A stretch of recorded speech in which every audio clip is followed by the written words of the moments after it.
আমাদের এই বাংলাদেশ থেকে আগামী দিনের নেইমার বা আগামী দিনের মেসি, রোনালদো, এমবাপ্পে উঠে আসুক। সুস্থ দেহ, সুস্থ শরীর ছাড়া, সুস্থ মন ছাড়া আসলে সাংবাদিকতা করা যায় না বা পেশাদার সাংবাদিক হওয়া যায় না। যে মাননীয় প্রধানমন্ত্রীও কিন্তু খেলাধুলার ব্যাপারে অত্যন্ত আগ্রহী। মাল্টিমিডিয়া রিপোর্টার্স ইউনিট কর্তৃক আয়োজিত আজকের এই চমৎকার ফুটবল টুর্নামেন্টের সম্মানিত সভাপতি রয়েছেন বিশেষ অতিথিবৃন্দ এবং সামনে আমাদের সংবাদকর্মী ভাইরা এবং আমাদের আজকে যাদের খেলা আমরা উপভোগ করব। এই উদ্বোধনী অনুষ্ঠানে আমাকে প্রধান অতিথি হিসেবে আমন্ত্রণ জানাবার জন্য আমি সত্যি সত্যি আন্তরিকভাবে কৃতজ্ঞতা প্রকাশ করছি আয়োজকদের প্রতি। আমরা জানি যে সাংবাদিকতা একটি অত্যন্ত ব্যস্ত পেশা, দায়িত্বশীল পেশা। প্রতিদিন সত্য, সুন্দর আর বস্তুনিষ্ঠ সংবাদ পরিবেশনের জন্য আমাদের সাংবাদিক ভাইয়েরা নিরন্তর ছুটে চলেন। সে এত ব্যস্ততার মধ্যেও এরকম একটা চমৎকার ফুটবল টুর্নামেন্ট আয়োজন করাটাই প্রমাণ করে যে সুস্থ দেহ, সুস্থ শরীর ছাড়া, সুস্থ মন ছাড়া আসলে সাংবাদিকতা করা যায় না বা পেশাদার সাংবাদিক হওয়া যায় না।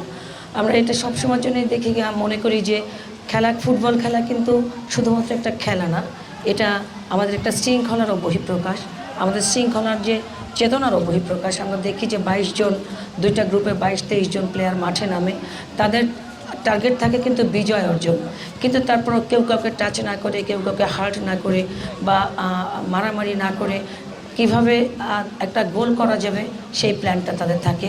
এটাতে কিন্তু আমাদের শেখার আছে। আজকে আমরা মাঠে যাদেরকে দেখছি যে বিভিন্ন দেশের বিভিন্ন অঞ্চল থেকে বিভিন্ন পর্যায়ে সংবাদকর্মীরা এখানে খেলতে আসছেন। তো আমি আপনাদের আসলে চাই যে 4 ইউনিট মনে হয় খেলবে, তাই না? 4 ইউনিট খেলবে। তো আমাদের কাছে জেলা প্রশাসক হিসেবে আমার কাছে বলা হয়েছে যেন আমি আগামীতে কিভাবে বৃহৎ পরিসরে এই খেলাটা আয়োজন করা যায় সেই বিষয়ে ভূমিকা রাখা আমি আয়োজকদেরকে বলবো। আপনারা যেখানে মনে করবেন যে যেখানেই প্রতিকূলতা মনে করবেন সেখানে আমাকে জানাবেন। জেলা প্রশাসক হিসেবে আমি আপনাদের পাশে আছি। আপনারা দেখেছেন যে মাননীয় প্রধানমন্ত্রীও কিন্তু খেলাধুলার ব্যাপারে অত্যন্ত আগ্রহী। তিনি মাননীয় ক্রীড়া প্রতিমন্ত্রী আমাকে নিয়মিতই ফোন করে বলেন যে ঢাকা শহরে খেলার মাঠের জন্য আমাদেরকে খাস জায়গা দিতে বলেন।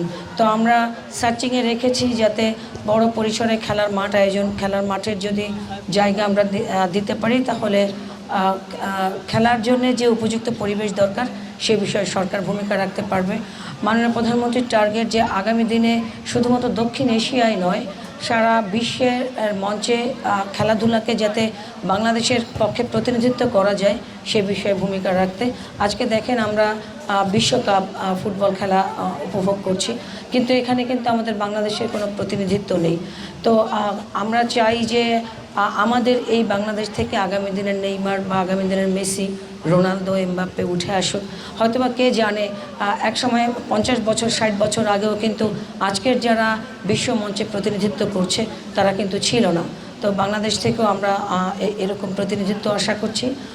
আর আজকে যারা জিতবে তাদের জন্য জেলা প্রশাসনের পক্ষ থেকে ছোট্ট একটা ঘোষণা আছে, সেটা হচ্ছে যারা আজকের খেলায় জিতবেন, চ্যাম্পিয়ন হবেন, তাদের জন্যে 10,000 টাকা জেলা প্রশাসনের পক্ষ থেকে ঘোষণা করছি এবং যারা রানার্স আপ হবে তাদের জন্য 5,000 টাকা।